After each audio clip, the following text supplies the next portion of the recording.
Hola a todos. En el video de hoy, nosotras, María Manuela Vallejo, Yaceli Mosquera, Luisa María Rendón, Juliela Arezzi Pico y Laura López Velázquez les hablaremos sobre la cantidad de sustancia. Cantidad de sustancia. Se define como la magnitud que se usa para poder relacionar masas o volúmenes de sustancias. Se puede medir a escalas microscópicas y como son partículas muy pequeñas no se pueden contar o medir de forma convencional. Su determinación va a ser de manera indirecta a través de la masa, el volumen o el número de entidades elementales. Para medir la cantidad de sustancia debemos partir del hecho de que toda materia está formada por partículas, átomos o moléculas. La magnitud de la cantidad de sustancia se va a simbolizar con la letra N y la unidad va a ser el mol. Los moles miden el número de átomos o moléculas que existen en tiempo real en un objeto. Para tener en cuenta, el mol contiene tantas unidades elementales como átomos hay en 0.012 kilogramos de carbono 12. ¿Para qué se va a utilizar la cantidad de sustancia? Entonces, como ya lo mencioné, relaciona la masa o volúmenes de sustancias. Y eso se puede hacer o medir con el número de partículas que hay en ellas. Esa medida no es fácil, pero es fundamental para entender cómo se producen las reacciones químicas. Entonces, ¿cuál es el instrumento que va a medir la cantidad de sustancia? El instrumento usado es la balanza. Es un instrumento que mide la masa o volumen de un cuerpo o sustancia, utilizando como un medio de comparación la fuerza de la gravedad que actúa sobre el cuerpo. La palabra balanza proviene del latino bis, que significa 2, y lins, que significa plato. La balanza tiene otros nombres, generalmente se conoce como báscula o pesa, y estas se diferencian entre sí por el diseño, los principios utilizados y los criterios de metrología que utilizan. En la actualidad podrían considerarse que existen dos tipos de balanzas, las mecánicas y las balanzas electrónicas. Pues esto es de forma muy general. Mol es la unidad que se utiliza para definir la cantidad de sustancia en el sistema internacional. Un mol contiene exactamente 6,022 14076 por 10 a la 23 entidades elementales. Este es el famoso número de Avogadro o constante de Avogadro, representada con la letra N mayúscula con subíndice mayúscula. Resulta que la cantidad de átomos del isótopo de carbono 12 que hay en 12 gramos de dicho isótopo es de 6,022 por 10 a la 23. A esta cantidad es a la que se le dio el nombre de número de Avogadro. Cuando se intenta utilizar esta proporción de forma macroscópica, termina siendo una cantidad enorme de unidades.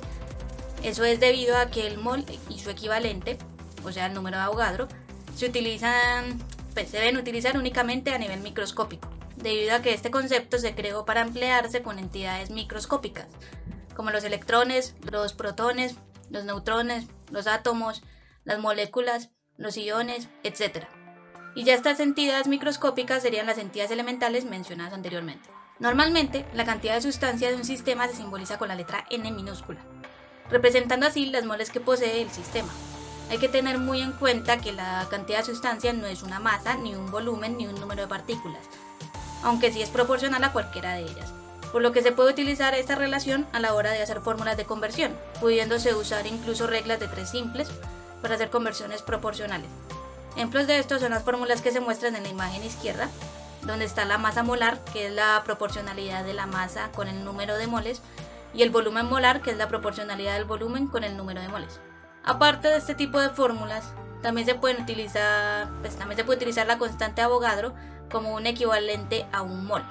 Por lo que con esto se pueden hacer reglas de tres simples utilizando entidades elementales, como por ejemplo átomos, números de moles, aparte de que se pueden utilizar estas proporciones para hacer factores de conversión. Cambios a lo largo de la historia. Bueno, resulta que la magnitud cantidad de sustancia fue introducida como mediados del siglo XX y existen dos marcos teóricos que presentan diferentes opiniones. Uno de ellos es el marco equivalentista, el cual resuelve la composición de las sustancias e introduce el peso equivalente como una unidad y el número de equivalentes como una magnitud. Mientras que el segundo, que es el contexto atomista, en este digamos como que se proyecta la magnitud cantidad de sustancia y el mol como una sola unidad.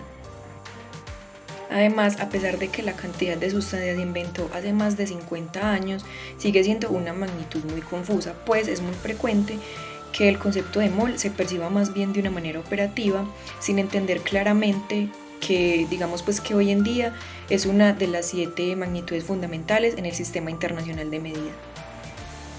Para adentrarnos ya más como en una línea de tiempo, el primero en utilizar el término mol fue el químico físico alemán Wilhelm Oswald. Este definió la mol como la masa en gramos de una sustancia numéricamente igual a su peso normal o peso molecular. En cambio, la introducción de la nueva magnitud cantidad de sustancia fue más tardía. Esta sucedió más o menos en 1961 y dentro del paradigma atomista que ya estaba consolidado. Finalmente, esta nueva magnitud, irónicamente, fue precedida por la invención del concepto de mol, que hoy es lo que se considera su unidad. En el año de 1961, el término de mol representa en el marco atomista la cantidad de sustancia que contiene el mismo número de entidades elementales, sean átomos, iones o moléculas. Como átomos hay en 12 gramos de carbono 12. Y fue Edward Guggenheim quien definió la cantidad de sustancia como una magnitud diferente de la masa y el número de partículas, pero que es proporcional a ambas.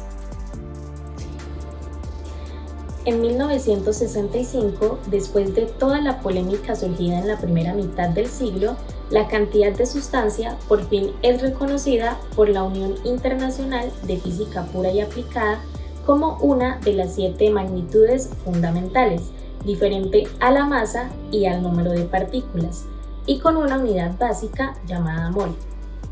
La discusión sobre el problema del mol surgió en la década de los 50 en Alemania, cuando físico-químicos y físicos se preguntaban si era necesario introducir esta nueva magnitud, pues ellos querían seguir trabajando con cantidades moleculares y no con cantidades molares. Lo único en lo que todos estaban de acuerdo era en la necesidad de cambiar ese nombre, pero como no ha habido un acuerdo, entonces se usan los términos cantidad de sustancia y cantidad química. El mayor inconveniente lingüístico viene dado porque la principal acepción del término cantidad significa número concreto de unidades, lo que se opone a la magnitud que se quiere definir. Por ejemplo, es más adecuado el término longitud que cantidad de metros para nombrar la magnitud que mide distancias. La cantidad de sustancia es una magnitud que surge como necesidad física de comparar cantidades de partículas en las sustancias que intervienen en una reacción, para de esta manera evitar el conteo microscópico. Es decir, que el principal atributo de esta magnitud macroscópica es contabilizar fácilmente el número de entidades elementales en cualquier porción de sustancia, a través de otras magnitudes más asequibles como la masa o el volumen. La magnitud química, cantidad de sustancia, tiene la característica de relacionar el mundo microscópico de átomos y moléculas con el mundo macroscópico. Es una magnitud extensiva que nos permite medir cantidades elementales, es decir, microscópicas, fácilmente en el laboratorio. Así pues, la magnitud cantidad de sustancia se diferencia del número de partículas n, la masa m y el volumen v, donde n sub a corresponde al número de partículas contenidas en un mol, m a la masa molar y v al volumen molar. Finalmente, y a modo de conclusión, podríamos decir que con el desarrollo de la química y la importancia de las reacciones químicas, los químicos empezaron a utilizar el atomismo químico, que corresponde a la cantidad de sustancia y el mol. Sin embargo, aún se sigue utilizando el concepto de peso equivalente en la industria de los laboratorios de análisis químico. Se ha de ser consciente que este concepto de peso equivalente fue introducido en un marco conceptual microscópico, es decir, describe las relaciones de combinación entre las sustancias durante la reacción, pero no explica esta relación de combinación.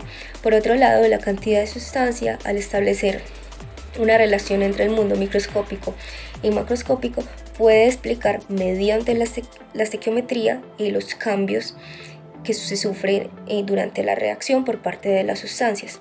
Actualmente la IUPAC considera que es anacrónico el uso de la magnitud de peso equivalente. Sin embargo, hay autores que consideran que es irrelevante usar la magnitud cantidad de sustancia y la unidad de medida, que es el mol. Esta fue toda nuestra exposición, esperamos que les haya gustado y muchas gracias por su atención.